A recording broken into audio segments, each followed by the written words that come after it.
Señor, en esta noche pedimos tu gracia, tu bendita gracia, Señor. Nos basamos en los méritos de Cristo, no hay algo que nos haga favorables en nosotros mismos delante tuyo y solamente podemos acudir a Cristo, nuestro abogado, Señor, nuestro fiel abogado, y pedirte, Padre, para que nos tengas misericordia y nos hables en esta noche, que tu palabra sea clara, que se pueda transmitir con fidelidad, con autoridad, y que tú sigas haciendo la obra en nuestra iglesia y en nuestros corazones, Padre, en lo personal también. Oramos todas estas cosas en el nombre de Cristo Jesús. Amén. Les invito a abrir sus Biblias en Santiago capítulo 2. Vamos a considerar desde el Santiago capítulo 1, ya me salté. Vamos a ver del versículo 2 hasta el versículo 4. Vamos a ver lo que Santiago tiene para enseñarnos acerca de las pruebas de la vida, ¿no? Pero antes, a modo de introducción, déjame mencionarte algo nuevamente en cuanto al contexto histórico. Solamente que no vamos a poner tanto énfasis en el autor, ya hablamos bastante de eso. Vamos a hablar un poquito más en cuanto a las circunstancias de los destinatarios. En primer lugar, recordamos que Santiago es el medio hermano del Señor que no creyó en Cristo sino hasta después de la resurrección de Cristo, cuando Él se le aparece personalmente, y eso queda registrado en Hechos capítulo 15. Vemos que desde el momento en que Él conoce al Salvador, que confiesa a Cristo y cree por fe en Él, vemos cómo fue su vida de arrepentimiento. Fue un cambio rotundo, ¿no? Al poco tiempo ganó una influencia importante en la iglesia primitiva. Tal es así que cuando es martirizado Jacobo, el apóstol de Cristo, Santiago, el hermano del Señor, va a tomar el lugar en la iglesia de Jerusalén y va a ser reconocido como uno de los pilares de la iglesia, ¿no? Vemos que Santiago también fue llamado a permanecer en la iglesia y él nos deja un modelo de lo que es la fidelidad de un pastor. Él va a asumir ese llamado hasta las últimas consecuencias, hasta que finalmente es martirizado. En cuanto a los destinatarios de la carta, está dirigida a una iglesia formada por judíos. Probablemente muchos habían tenido que salir apresuradamente huyendo a causa de la persecución por parte de los líderes judíos. En ese momento, en el momento en que se escribe esta carta, ellos se encuentran esparcidos por todo el imperio romano fuera de su tierra natal, en Palestina, ¿no? Y se hallaban en una situación de vulnerabilidad, de inestabilidad, en todos los sentidos posibles de la palabra. Por ser judíos, eran menospreciados por el mundo gentil. Los explotaban en los trabajos y tenían que soportar diferentes presiones. Pero por creer en Cristo, por hacerse cristianos, ahora eran declarados como traidores por parte de sus hermanos los judíos. Ahora, todas estas situaciones difíciles van a representar desafíos bastante complicados, duros para ellos. Tenemos que pensar que ellos perdieron sus posesiones, dejaron casas, y ponete a pensar cuánto se pudieron llevar, cuántas cosas pudieron cargar al salir huyendo de la persecución. A veces no somos conscientes de todo lo que eso implicó, pero pensá en la iglesia de San Justo. Van a ir un grupo de familias, 5 o 6 familias, a trasladarse a Córdoba. ¿Hace cuánto tiempo se está preparando ese viaje?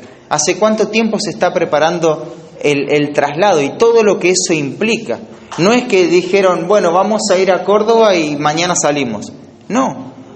Varias veces tuvieron que ir, mirar el lugar, conseguir. Ahora estas personas tuvieron que escapar. Sin previo aviso, tuvieron que irse. Muchos hermanos de la iglesia habían sufrido la separación, habían perdido sus seres queridos. Quizá podés imaginarte una mujer viuda que mataron a su esposo con sus hijitos, ahora ya no tiene la seguridad de su marido. Niños huérfanos sin que nadie los cuide. Quizá había personas enfermas en la iglesia.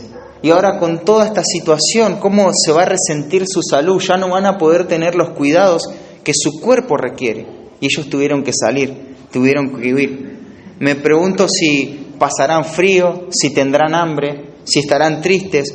¿Cómo se atiende a la necesidad de todo un grupo de personas así? ¿Cómo se hace para suplir todo esto? Sumado a eso, las emociones que están ligadas a su lugar de origen. Ellos eran judíos.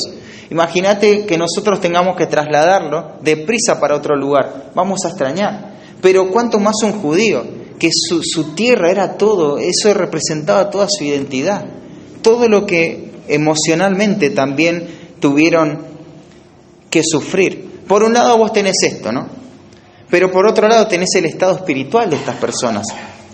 Toda esta situación está exponiendo pecado, está exponiendo debilidad, amargura, confusión, celos.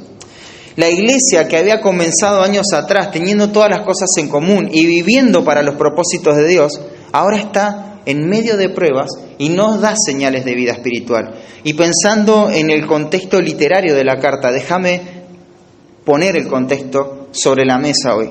Estaban teniendo una actitud incorrecta frente a las pruebas, en primer lugar. Distorsionaban el carácter y el obrar de Dios.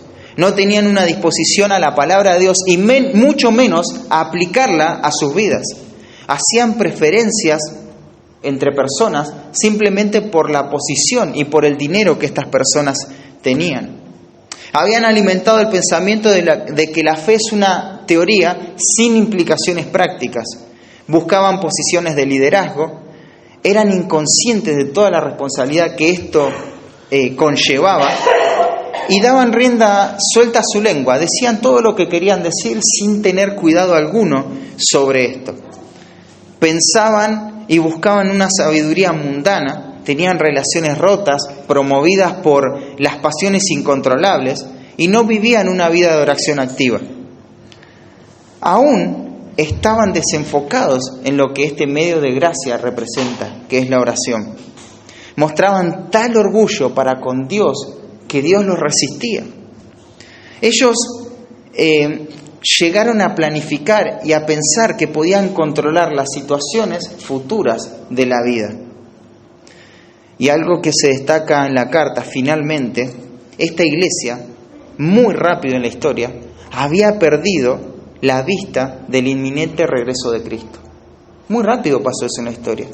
Esto que el creyente esperaba y anhelaba en Maranata, Cristo viene, se había perdido de vista, se habían desenfocado y vivían como si todo se trataba de acá, de las cosas que hacemos en la tierra. Así se encontraban estos destinatarios. Ahora yo te hago una pregunta y contestala dentro tuyo, ¿no? ¿Qué le dirías a un grupo de personas que está en medio de toda esta situación? Tenés la situación difícil, pero tenés la exposición del pecado también. ¿Qué le podríamos decir? ¿Cómo podemos alentarla y cómo lo podemos ayudar a vivir la fe con claridad? Bueno, Santiago lo que va a hacer, y el argumento de la carta es él les va a recordar las implicaciones del Evangelio. Ellos deben dar señales de una fe salvadora en todas estas áreas. Por esta razón, lo que Santiago hace es mostrar las exigencias que requiere la fe para cada situación, para cada aspecto de la vida. Él va a dar órdenes directas a la iglesia que están ligadas a la fe que ellos mismos abrazaron y reconocieron en Cristo. Y la obediencia a estos mandamientos no solamente va a evidenciar una verdadera fe genuina, salvadora, sino que va a orientar al Hijo de Dios en cómo debe conducirse en medio de todas estas cuestiones. Ahora, el párrafo que vamos a estudiar hoy habla acerca de las pruebas. Habla acerca de cómo enfrentar las pruebas. Pero déjame antes de meternos de lleno con el párrafo, hacerte 3 aclaraciones. Primero, Santiago no dice todo lo que sabe acerca de las pruebas. Hay mucho más que él podría decirte y que está en la revelación bíblica. Número 2, y pretender que en 3 versículos vamos a saber todo acerca de las pruebas sería hacer injusticia con el pasaje e injusticia con el tema, ¿no? Número 2. Las pruebas son situaciones externas que vienen a la vida sin que las busquemos necesariamente. Esas son las pruebas. Claro que estamos expuestos a riesgos muchas veces que debemos correr y nos pasan cosas, pero no me refiero a eso. Quiero aclarar esto. Me refiero a que hay muchas situaciones que enfrentamos que no son producto de las pruebas, son producto de malas decisiones. Por ejemplo, si yo no soy responsable en mi trabajo, en un momento me va a faltar para comer y voy a tener hambre. Y no, eso no es una prueba. Eso es consecuencia de mi mal manejo en cuanto al trabajo. Si me presento para rendir un examen y desapruebo por no haber estudiado, la angustia que va a llevar eso no es consecuencia de una prueba. Eso no es algo externo. Es la consecuencia de haber sido negligente y no haber estudiado para el examen. Entonces tenemos que entender que todas las cosas que nos pasan no son una prueba, hermanos. Y Santiago va a tratar el tema de las pruebas específicamente. En tercer lugar, la última aclaración, Santiago en este pasaje no nos está diciendo que busquemos el dolor, porque es algo lindo. Él no está diciendo eso. El dolor simplemente llega, sin que lo busquemos. Así que vamos a leer el pasaje con todo esto en mente. Y dice así: hermanos míos, tened por sumo gozo cuando os halléis en diversas pruebas, sabiendo que la prueba de vuestra fe produce paciencia. Mas tenga la paciencia su obra completa, para que seáis perfectos y cabales, sin que os falte cosa alguna. Mira, te voy a intentar decir lo que Santiago dice por medio de este pasaje. En este pasaje se puede ver cómo aquella persona que tiene una fe genuina responde en obediencia y gozo frente a las pruebas, mientras que aquel que solo profesa una fe reniega y no se somete a la voluntad de Dios, sino que busca escapar de las dificultades. Vamos a ver cómo este pasaje nos muestra la forma de operar de las pruebas en beneficio del creyente, con el fin de purificar su fe, llevarlo a la madurez. En tanto que el que no confía en Cristo, las pruebas lo van a hundir más y más en la desesperación y la amargura. El mandato de Santiago en este pasaje es incoherente, como imposible de obedecer para aquel que no tiene vida espiritual. Esto al inconverso tiene que llevarlo al arrepentimiento. Pero para el creyente verdadero, este mandato se ajusta consistentemente con la teología del sufrimiento, así como también con la doctrina de la glorificación del creyente. Tiene armonía. Por tanto, debe obedecerlo. Por tanto, es capaz de obedecerlo y tiene que hacerlo en el poder del Espíritu Santo. Para el inconverso, esto es imposible. No debería ni siquiera sugerirse esto. Parecería una burla. Esto es un mandato estoico, algo que no tiene en cuenta los sentimientos de una persona. Sugerir lo que Santiago sugiere, ¿no? Pero para el Hijo de Dios se puede lograr. Y es más, se debe lograr. Santiago va a demostrar cómo la fe de un verdadero creyente es purificada por medio de las pruebas, en la medida que responde con obediencia. Las pruebas por sí mismas no hacen nada, pero la actitud ante las pruebas van a purificar la fe del creyente. Por otro lado, va a mostrar cómo las pruebas sacan a la luz la fe falsa en alguien que solo profesa ser hijo de Dios, pero agarra una forma externa sin el contenido de la salvación. Entonces, ¿cómo un hijo de Dios debe tratar con la adversidad? Y mira, el título del sermón, de la predicación es Enfrentando situaciones difíciles. Enfrentando situaciones difíciles. ¿Y qué nos proponemos? Vamos a ver 3 maneras en cómo se debe enfrentar situaciones difíciles. Dicho en otras palabras, 3 formas de cómo el creyente debe responder a las pruebas. En primer lugar, reflexionando sobre la trascendencia de las pruebas. En segundo lugar, debe responder a las pruebas comprendiendo las circunstancias que las pruebas traen. Y en tercer lugar, afirmando las convicciones en medio de las pruebas. Entonces, debemos enfrentar situaciones difíciles reflexionando sobre la trascendencia de las pruebas. Fíjense el versículo 2, la primera parte, dice: hermanos míos, tened por sumo gozo. Reparemos un poquito en el término hermanos.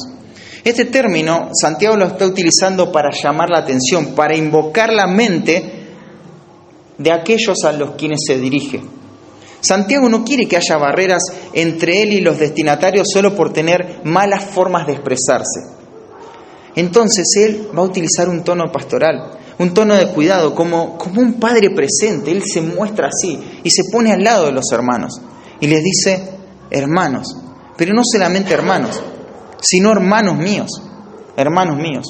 Soy uno de ustedes, estoy al lado de ustedes en este dolor. Pero no solamente soy uno de ustedes, sino que soy uno con ustedes. Ya te dije, Santiago no usa títulos. Lo vimos hace unos miércoles atrás. Se presenta como el siervo, el esclavo. El que saben quién soy. Ustedes saben quién soy. Soy su hermano. Estoy cerca de ustedes, mis hermanos. Esta expresión amorosa Santiago la va a utilizar 15 veces en la epístola. Hermanos, hermanos míos amados o hermanos míos. ¿Y por qué utiliza tan recurrentemente esta expresión Santiago? Porque lo que va a decir duele, lo que va a decir es directo, lo que va a decir necesita que decirse de una manera en que la forma no lastime, porque el contenido ya es tremendo. Entonces Santiago va a cortar esas distancias y como pastor él va a cuidar estas formas. Sin embargo, él va a decir la verdad. Porque él va a decir la verdad, porque él sabe que fuera de la verdad no hay nada para decir. Pero él es perfectamente el hombre que describe Proverbios 27:6, ¿no? Fieles son las heridas del que ama. Claro, este hombre causa heridas, causa dolor, pero son fieles porque es por la verdad y con la verdad. Ahora ya están preparados para escuchar el primer mandamiento de la carta. Este es el primer imperativo. Y esta es la presentación que hace Santiago. Y él va a decir, tened por sumo gozo.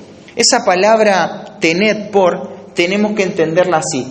No tened y aparte una preposición. No, es una locución verbal, es una sola palabra. Es un solo sentido. Son dos palabras, pero un solo sentido. Tened por, tened por. ¿Qué significa esto? Significa considerar. Significa reflexionar sobre el asunto. El modo imperativo del verbo nos sugiere que esto debe obedecerse, pero el tiempo aoristo, que es un tiempo pasado, nos habla de la prontitud con que se debe hacer. Consideren esto, tengan por, pero esto es una orden inmediato. Tienen que acatar lo que le estoy diciendo. Y esto es clave para entender el primer punto y para entender todo el pasaje. Y para entender lo que Santiago tiene para decirnos de la doctrina del sufrimiento. Este es el aporte de Santiago en la doctrina o en la teología del sufrimiento. Fíjate, la imagen es de alguien que dirige su mente a través de un proceso de razonamiento para llegar a una conclusión. Esto es un ejercicio mental. Considerar implica un pensamiento cuidadoso, no es una decisión rápida, ligera. Se trata de un juicio consciente que se basa en la exposición deliberada de todos los asuntos, de todos los hechos. Denota juicio deliberado, criterio, cuidado, pruebas externas.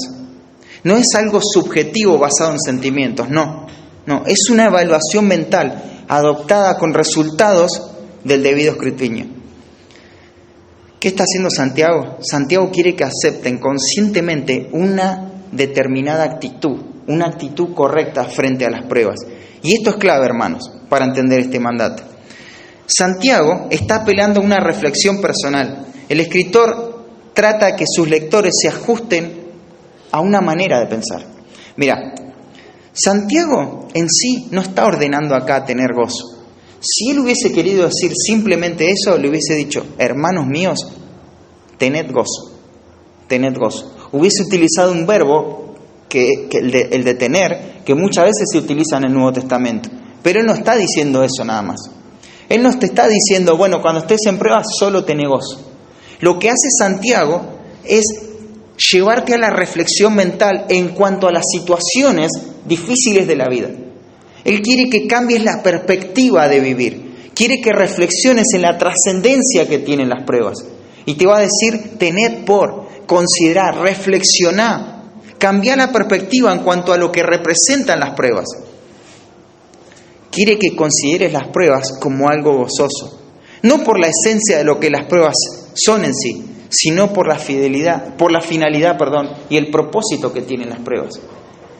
Esto es algo que va directo con lo que entendemos sobre las pruebas, sobre el dolor, sobre el sufrimiento. Santiago quiere que reflexionemos, hermanos, en esto. Veces que se aplica con el mismo sentido de una reflexión profunda. Por ejemplo, ahí en Filipenses 3:8, yo te lo leo, es bastante conocido el pasaje. Dice, y ciertamente aún estimo todas las cosas como pérdida por la excelencia del conocimiento de Cristo Jesús, mi Señor, por amor del cual lo he perdido todo y lo tengo todo por basura para ganar a Cristo. ¿Qué cosas estima Pablo como pérdida? Todas las cosas, ¿no? ¿Cuáles son todas esas cosas? ¿Sabes a lo que Pablo se está refiriendo ahí?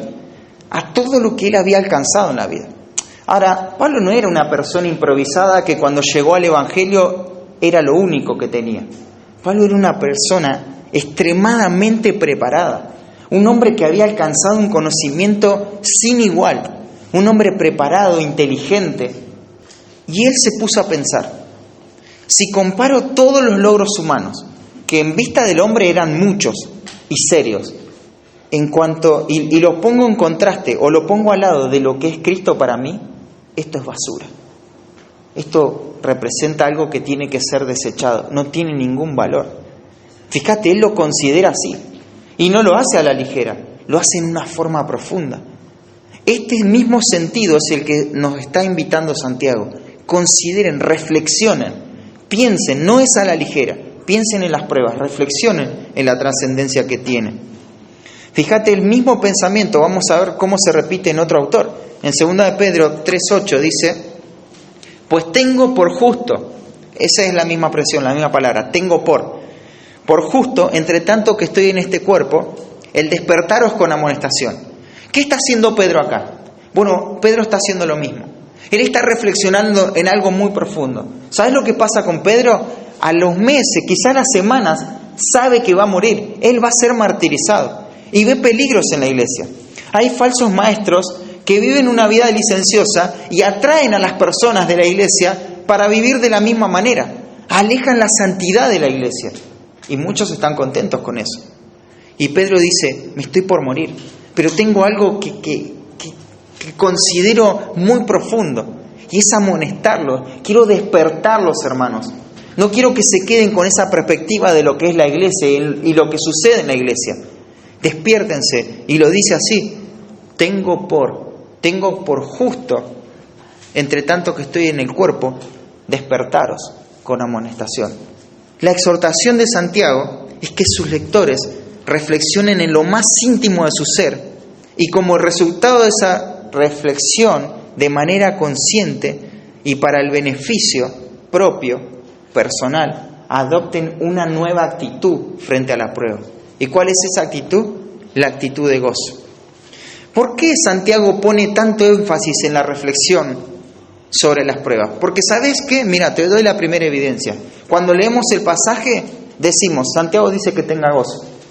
Y eso no necesariamente está diciendo el pasaje. Tenemos una mirada muy superficial de lo que son las pruebas, aun cuando el pasaje está hablando de las pruebas. Entonces Santiago dice, no, presta atención a esto. Y la razón que la hace es porque no solemos tener valoraciones escriturales sobre lo que es el sufrimiento, sobre los beneficios del sufrimiento. Como seres humanos nos resistimos a pensar en que el dolor puede representar algo bueno para nosotros. Y queremos escapar a eso. No queremos pensar en las cosas malas. Evitamos hablar de lo que nos duele, de lo que nos hace mal. Y la verdad es que reflexionar de esta manera no es natural. No es natural para el creyente, ¿sabes? Porque a menudo, cuando vienen los problemas, ¿cómo los vemos? Como enemigos. Como algo que se va a interponer entre nosotros y nuestra propia felicidad. Entonces no abrazamos el dolor de esa manera. Pero Santiago está dando este mandato. El primer mandato de la epístola. Consideren como gozo esto. Santiago no está diciendo que nos riamos cuando nos pasa algo inesperado. No está diciendo que no estemos tristes o ni afligidos cuando vienen situaciones duras en nuestra vida. Acá él no está apelando a las emociones, no tiene nada que ver con las emociones. Él habla del gozo que afecta a las emociones, del gozo que es fruto del Espíritu Santo y viene en el paquete de la salvación. Él apela a algo que el creyente tiene como producto de haber confiado en Cristo. Y eso es lo que Santiago está haciendo. Él no está pidiendo algo imposible, porque el Evangelio trajo esto. Si estamos en Cristo, podemos obedecer este mandato. Pero algo del gozo, dice sumo gozo, un gozo completo, todo gozo podría traducirse, o algo que también tiene el mismo sentido, es sin mezcla. No es algo que yo lo mezclo a este gozo. Es un gozo puro, un gozo pleno, un gozo total. Claro, esto es antinatural para un inconverso, pero también es imposible. No lo puede hacer. El no creyente lo único que quiere hacer es que el dolor desaparezca, que no haya situaciones difíciles, que no se rompan las cosas, que nadie se enferme. Es más, no quiere morir jamás, nunca se va a querer morir. Que todo se solucione.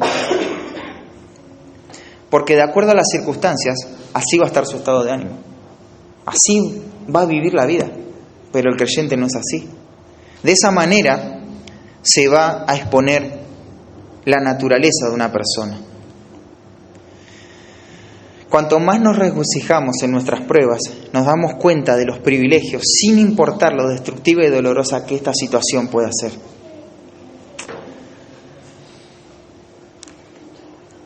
Hermanos, cuando nos enfrentamos a las pruebas con la actitud que sugiere Santiago acá, que nos ordena Santiago acá, descubrimos el mayor gozo que es acercarnos al Señor, porque eso provocan las pruebas. Nos acercamos al Señor, que es fuente de todo gozo, nos volvemos más sensibles a su presencia. Podemos disfrutar de su bondad, de su carácter, de su amor, de su gracia. Y fíjate que siempre en estos momentos oscuros la vida de oración crece. Nuestro interés por el estudio de la palabra de Dios aumenta.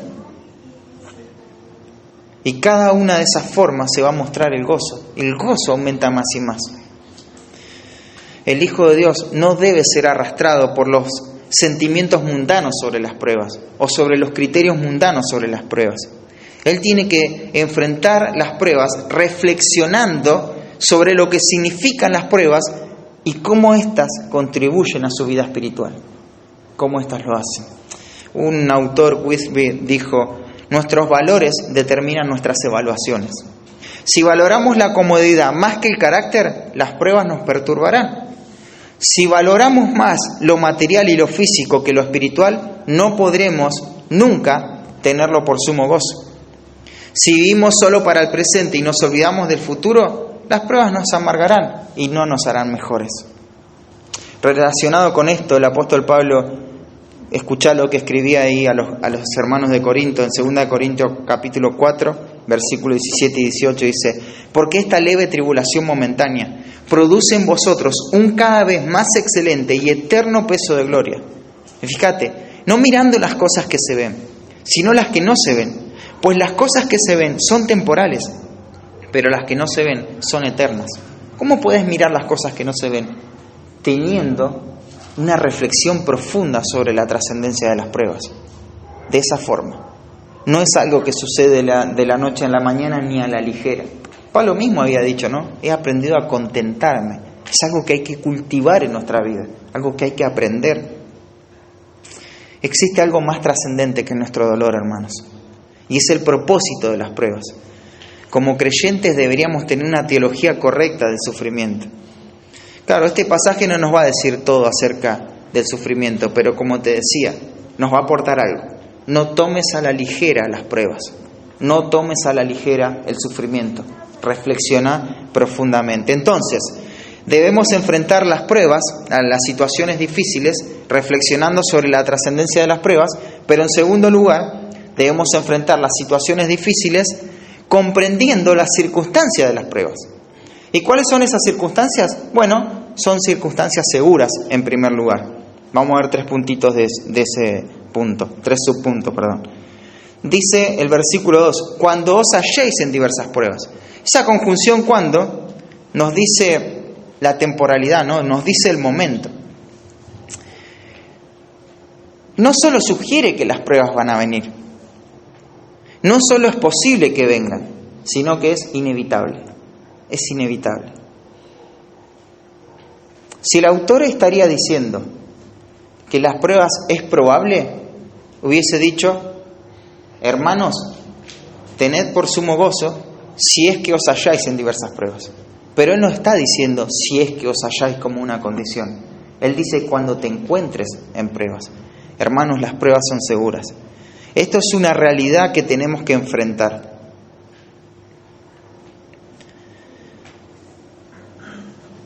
No intentemos evitarlas.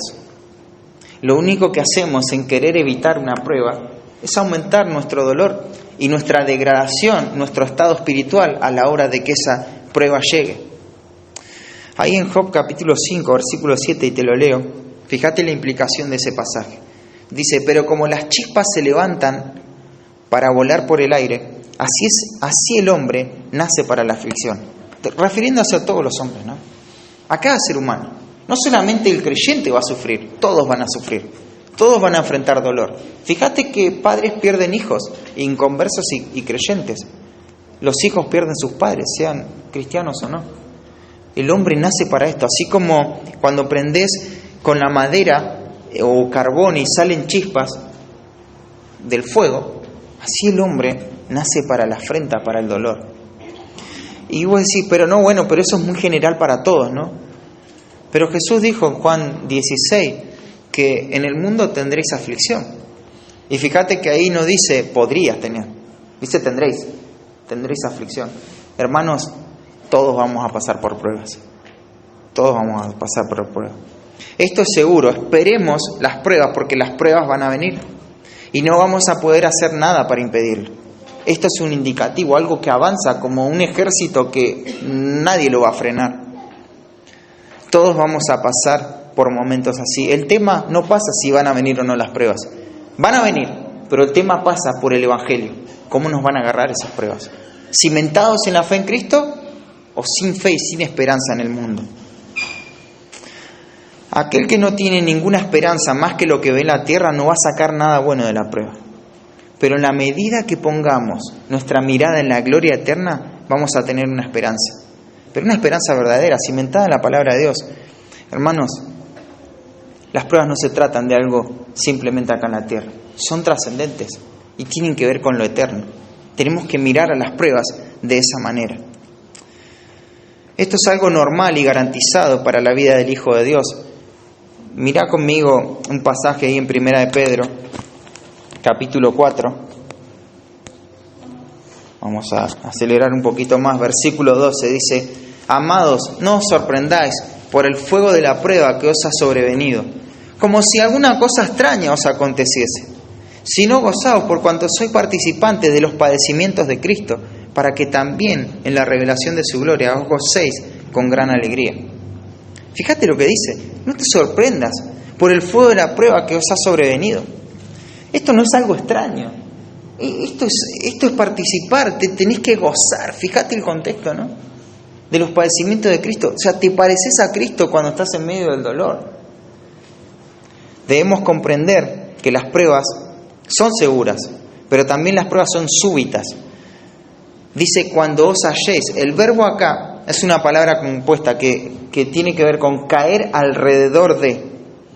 Este verbo indica, en el modo subjuntivo, que vamos a caer alrededor de pruebas súbitamente, sin previo aviso, en cualquier momento. Son seguras y no vas a poder agarrar una agenda y planificar cuándo va a venir. Va a venir y va a afectar nuestra vida, ¿no? En este sentido, también se utiliza en uno de los evangelios, en Lucas 10:30, cuando Jesús estaba diciendo que un hombre descendía de Jerusalén a Jericó y dice que cayó en manos de ladrones. Este hombre que descendía de Jerusalén no estaba esperando caer en manos de ladrones. Claro, a una edad adulta sabía que había ladrones, ¿no? Pero si ese día, en ese momento, él hubiese sabido que le iba a pasar eso, ¿qué hubiese hecho? No salía de su casa. Porque esto es algo súbito, no te va a avisar. Mirá que mañana vas a tener esta enfermedad, mirá que mañana vas a tener este dolor. No. Viene sin advertirte, sin avisarte. Quizás estás pasando una prueba que vino súbitamente, o quizás estás saliendo de una prueba, o quizás dentro de poco entres en una prueba. Prepárate, reflexioná. Comprende cómo son las pruebas. Son seguras, pero son súbitas. Ahora, todo esto no tiene que desalentarnos porque hay alguien que sí sabe, ¿no? Nosotros no sabemos, pero Dios sí sabe. Dios sí sabe cuándo vamos a enfrentar la enfermedad, un accidente, la pérdida de un trabajo, un incendio, perder alguna cosa, la muerte. Él sabe todo. Ahora, Él no sabe como alguien que, bueno, la verdad es que no quería que esto te pase. Pero bueno, ahora ya que te pasó, vamos a ver qué bueno podemos sacar de todo esto. No. Él sabe como el soberano. En su sabiduría Él es soberano y Él controla todo lo que va a venir a nuestra vida. Él lo planea. Deberíamos tener la actitud que tuvo José, ¿no? Cómo reflexionó sobre lo que son las pruebas. Ahí en Génesis capítulo 50 él dice, ustedes lo planearon para mal, pero Dios lo pensó. Dios lo hizo para bien. Todo lo que yo tuve que sufrir fue la bondad de Dios. Eso es tener una teología profunda del sufrimiento. Ahora, las pruebas son seguras, son súbitas, pero también dice son variadas, diversas pruebas. La palabra aquí sugiere una variedad. Claro, la situación angustiosa, conflictiva, no es una sola, ¿no? Sino que es una variedad. Vamos a tener, acá la palabra específicamente o literalmente podría ser multicolor, de donde se veía el arco iris y no se podía saber todos los colores que tenía, así se ven las pruebas. Porque no es que vos estás probado en una sola cosa y es eso nada más lo que tenés que atender. No, son muchas pruebas. Mirá, yo te hablé de algunas cosas que estaban pasando los hermanos a los que le escribe Santiago, pero realmente no sabemos específicamente qué. El pasaje no los deja ver y hay una intención ahí, para que no escapemos sobre situaciones puntuales, sino que veamos las pruebas con una amplia gama de posibilidades. No podríamos definirla por su intensidad, duración, amplitud, profundidad, pero las pruebas son variadas. Eso tenemos que entender. Viene de muchas formas, en muchos grados, de muchas maneras, tiene muchos matices. Y en todas tenemos la misma orden. Tened por sumo gozo. Tenemos que responder de la misma manera en todas las pruebas. En todas las pruebas. Y esto es algo muy personal. Porque quizá a vos te pasó algo muy grave y ves a tu hermano que está en una prueba no tan difícil como la tuya y puedes tender a menospreciar a tu hermano en esa situación. Pero él tiene que obedecer lo mismo que vos tuviste que obedecer. Porque las pruebas son variadas. Son variadas. Hay un detalle que te quiero mencionar. Y es algo importante en cuanto al autor cuando él menciona esto. Él va a tratar los problemas y las dificultades que los hermanos van a llevar en la vida, ¿no? Pero fíjate que él no los va a hacer desde un manual. Él no comparte sus conocimientos desde una enciclopedia, desde una teoría académica fría, sino que él comprende las circunstancias de la prueba. Él sabe que son seguras, sabe que son súbitas, sabe que son variadas. Él sabe, él está pastoreando la vida de estas personas. Y él se pone al lado y ve que cuesta esto, cuesta pensar de esta manera. Si no, simplemente le hubiese dicho, tengan gozo y listo. No, reflexionen en el gozo. Entonces vimos, y vamos a pasar al último punto, debemos reflexionar o debemos enfrentar las situaciones difíciles reflexionando en la trascendencia de las pruebas, comprendiendo las circunstancias de las pruebas, pero por último, versículos 3 y 4, afirmando las convicciones en medio de las pruebas. Afirmando las convicciones en medio de las pruebas. Dice el versículo 3, sabiendo que la prueba, sabiendo. Esto es un gerundio en el español, ¿no? Por lo tanto, está modificando al verbo principal. Tengan por sumo gozo, sabiendo. Esta es la manera en que tienen que tener sumo gozo, sabiendo lo que hacen las pruebas.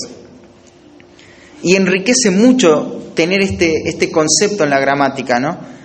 Pero en el griego, esto no es un gerundio, es un participio, porque no existen los gerundios en el griego, pero más o menos cumple la misma función.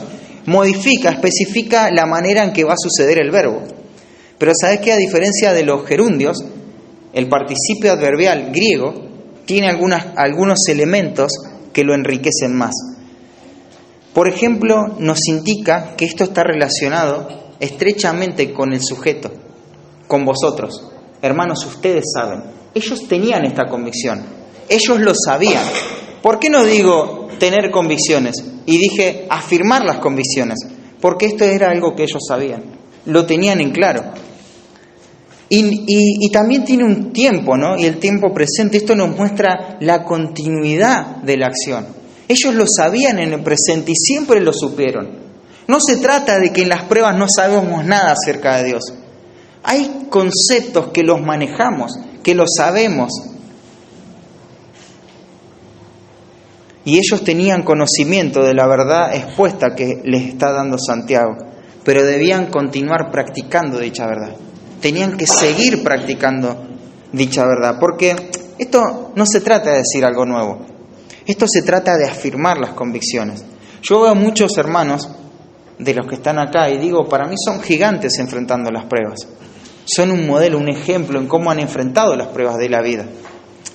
Sin embargo, qué hermoso es cuando alguien se acerca y te dice, en medio de la prueba, lo que ya sabes.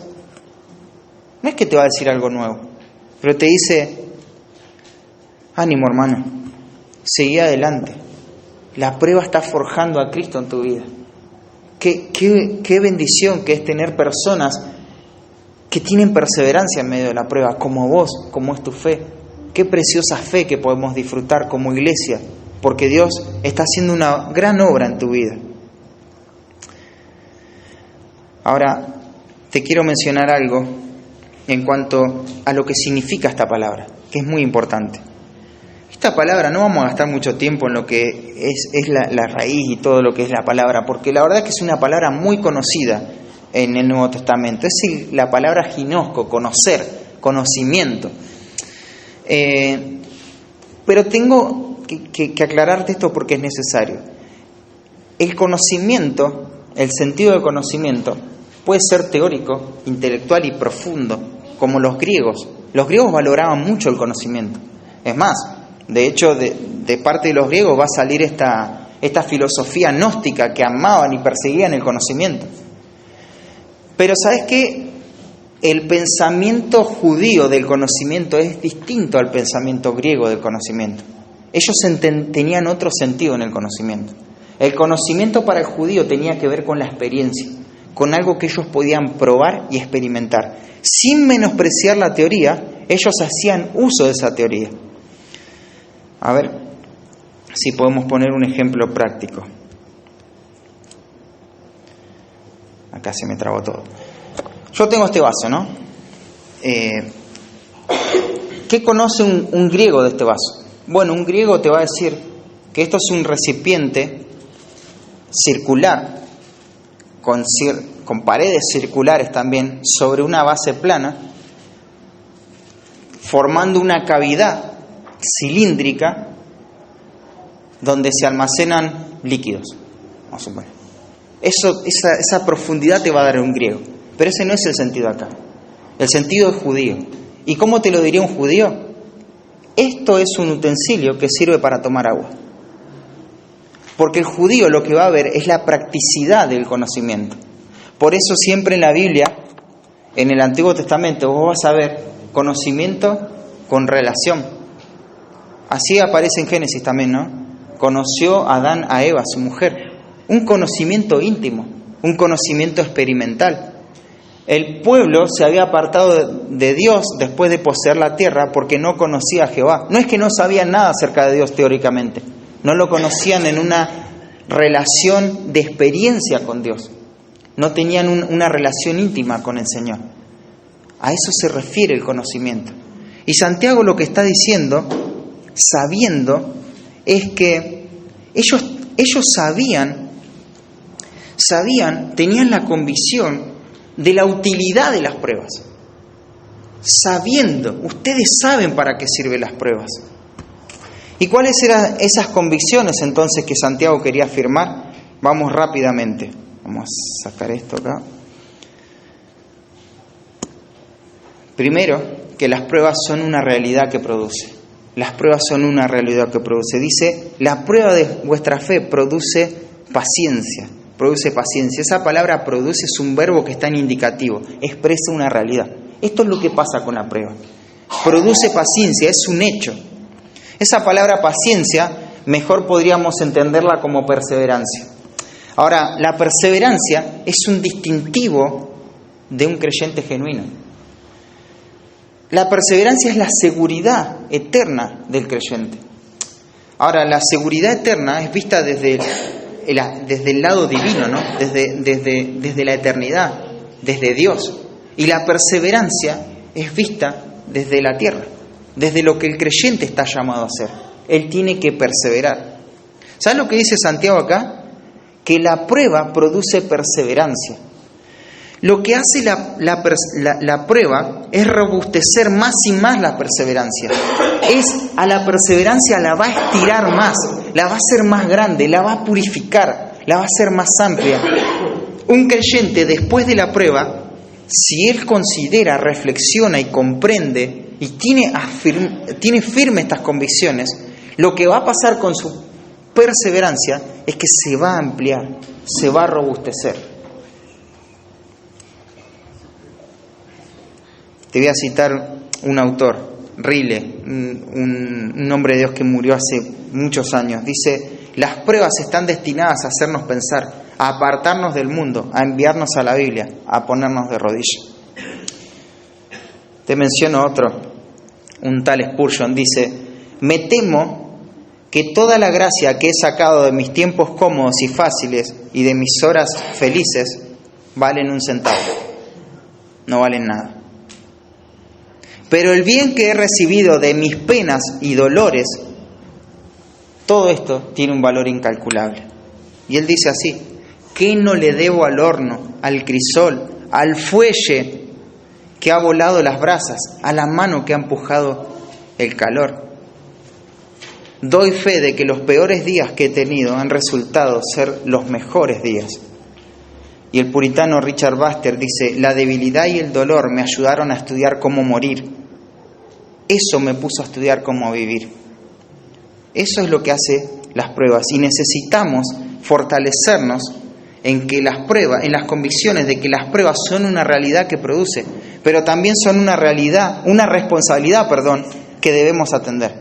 No solamente esto es indicativo, sino que esto es imperativo. Dice: mas tenga la paciencia su obra completa. Eso está dado como una orden. Claro, porque, ojo, las pruebas, como te dije recién, cuando llegan a la vida del creyente, no representan absolutamente nada. No representan una fe fina. Si no se tiene esta actitud, mas tenga la paciencia su obra completa, la perseverancia. ¿Qué quiere decir esto? Esto significa: deja que la paciencia tenga su obra perfecta, su obra completa. Mantengan la perseverancia hasta que la obra que se está produciendo en ella alcance su perfección, su madurez, su desarrollo. No suspendas la prueba, está diciendo Santiago. Evita la tendencia natural que quiere sacar el dolor de la vida porque lo ve como algo negativo. Evitemos eso, permanezcamos soportando la carga de la prueba hasta que tenga su obra completa, entendiendo que Dios nunca nos va a dar algo más allá de lo que podamos resistir, como lo dice Pablo. Las pruebas producen, ¿no? Las pruebas son una responsabilidad, pero también las pruebas son un resultado que tenemos que esperar. Dice: para que seáis perfectos y cabales. ¿Para qué? Nos da el propósito de las pruebas, y es traer madurez a la vida del creyente. Esto es lo que se espera de la prueba. Claro, no es algo inmediato, ¿no? Algo no crece de forma inmediata, pero es lo que esperamos finalmente, hermanos. Es madurez. Dice: perfectos, seáis perfectos. Esto no significa que alcanzamos la perfección espiritual plena y ya estamos glorificados acá en la tierra. No. Mirá, significa que estamos preparados para todo aquello en lo que el Señor nos quiere usar después de la prueba. La idea o el sentido acá es cuando se elegían con mucho cuidado y minuciosamente los sacrificios, los animales para el sacrificio. ¿Qué se buscaban esos animales? Que no tenga defecto, que sean perfectos. Ahora, vos podías ver cualquiera de esos animales y realmente eran perfectos en todo el sentido de la palabra. La respuesta es no. Pero eran perfectos, eran ideales para todo lo que se requería de ellos en esa función. Bajo esos criterios sí eran perfectos, eran completos. Es como decir: esto es perfecto para esto. Este elemento es perfecto para, limpiar la casa. Cumple con todos los requisitos para ser usado. Bueno, ese es el propósito de las pruebas. Dios quiere probar nuestra fe, nuestro carácter, llevarnos a la madurez para que seamos perfectos. Para en todo aquello que Dios nos quiere usar, estemos capacitados. Y de esa forma lo hace. Pablo veía lo mismo, ¿no? Él veía esta leve tribulación momentánea como algo que producía un mayor y eterno peso de gloria. Así lo veía el apóstol. Y Pedro, y te leo esto, ya estamos terminando, dice 1 Pedro 1, 6 al 9, dice: en lo cual vosotros os alegráis, aunque ahora por un poco de tiempo, si es necesario, tengáis que ser afligidos en diversas pruebas, para que sometida a prueba vuestra fe, mucho más preciosa que el oro, el cual, aunque perecedero, se prueba con fuego, sea hallada en alabanza, gloria y honra cuando sea manifestado Jesucristo, a quien amáis sin haberle visto, en quien creyendo, aunque ahora no lo veáis, os alegráis con gozo inefable y glorioso, obteniendo el fin de vuestra fe, que es la salvación de vuestras almas. En conclusión, para Santiago, la forma que una persona responde ante las pruebas expone qué clase de fe tiene. Si una fe profesante y vacía, o una fe genuina que lo va a perfeccionar. Las órdenes que dio Santiago aquí son incisivas para conocer el verdadero estado espiritual de una persona. Si hay obediencia, por más difícil que parezca, entonces existe fe verdadera. De esa manera se expone. Y se puede hacer frente con esto a las dificultades de la vida. En tanto, si este mandato es resistido y surgen excusas para no obedecer, eso simplemente manifestará que se toma la cáscara del Evangelio, pero no el contenido del mismo. En sintonía con este propósito general, Santiago nos dio 3 maneras en cómo el creyente responde a las pruebas. 3 formas en cómo podemos responder a las situaciones difíciles. Y primero vimos, reflexionando sobre la trascendencia de las pruebas.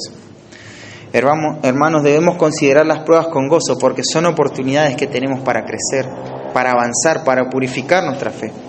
Es necesario reflexionar y cambiar nuestro modo de pensar en cuanto al sufrimiento. Y te pregunto, ¿qué mentiras se exponen a la luz de este texto que no coinciden con las perspectivas bíblicas de lo que debemos pensar acerca del sufrimiento? ¿Qué cosas se contrastan con lo que la Biblia dice y lo que nosotros entendíamos por el dolor? Hablamos de tener un pensamiento profundo, robusto sobre las pruebas. Te pregunto, ¿qué pasa si no tengo por sumo gozo las circunstancias difíciles? ¿Qué pasa si desobedezco esto? ¿Cuáles son las consecuencias? ¿De qué manera voy a actuar y a dónde voy a llegar si resisto a la verdad que este texto me está exponiendo y que es claro? ¿Qué se expondrá en mi corazón si desobedezco? Y ahora una pregunta un poco más personal, ¿no? ¿Cuáles son mis temores en relación a las pruebas? ¿Por qué sería tan difícil pensar de acuerdo a lo que Santiago ordena? ¿Cuáles son mis miedos? Y algo práctico, ¿de qué manera esta semana voy a dar pasos para crecer en mi crecimiento de la teología del sufrimiento? ¿De qué manera vamos a dar pasos? Y te sugiero algo. Tenemos ahí un pasaje que explicó Carlos Zapata sobre la teología del sufrimiento. Escúchalo, medítalo, esta semana hacelo, para robustecer tu entendimiento de lo que es el dolor. Pero también vimos que se enfrentan las situaciones difíciles comprendiendo las circunstancias de las pruebas. Son seguras, súbitas, variadas. ¿Cuáles son las mentiras que mi corazón tiende a creer sobre las circunstancias que hacen a las pruebas? Muchas veces pensamos en forma supersticiosa, ¿no? No digas esto o aquello, no pases por ahí, no hagas aquello porque te puede venir, te va a caer esto, ¿viste? Vos no controlás lo que va a suceder. Hay un Dios soberano que sí lo va a controlar. Pero muchas veces vivimos como escudándonos o diciendo frasecitas o evitando frases para que algo malo no nos pase. Eso no es así. Las circunstancias son seguras, vienen en cualquier momento y vienen de muchas formas. También vimos que el creyente enfrenta las pruebas afirmando las convicciones. Sabemos que las pruebas tienen fruto, producen, tienen un efecto purificador en la vida del Hijo de Dios. a través de las pruebas llegamos a percatarnos más de la vida de nuestro Señor y nos parecemos más a Él. ¿Cómo esa verdad consuela nuestro corazón? ¿Cómo esto nos anima? ¿Cómo me dan esperanza estas verdades en el momento en que estoy viviendo ahora? O la prueba en la que me encuentro ahora. ¿Cómo este pasaje, cómo saber que las pruebas producen una fe genuina, una fe pura? Job confiaba en la soberanía de Dios. Él no sabía lo que estaba pasando en el cielo con Satanás, no sabía nada de eso, pero él sí sabía del carácter de Dios. Y él dice, mas Él conoce mi camino.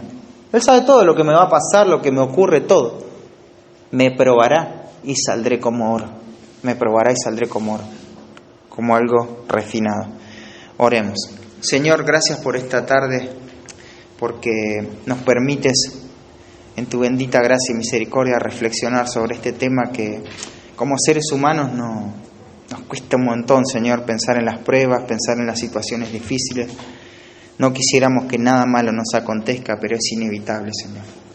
Danos la gracia, Señor, para obedecer tu palabra, para obedecer tus mandamientos y en este caso, Señor, considerar, reflexionar en las pruebas como algo gozoso y también perseverar en eso, Señor. No rendirnos, no evitar el dolor, no querer escapar, no querer salir, sino poder someternos, Señor, ante las situaciones en las que tú nos tienes para que nuestra fe sea purificada, Padre. Te agradecemos por tu palabra, gracias por la bendición de poder entenderla. En el nombre de Jesús, amén.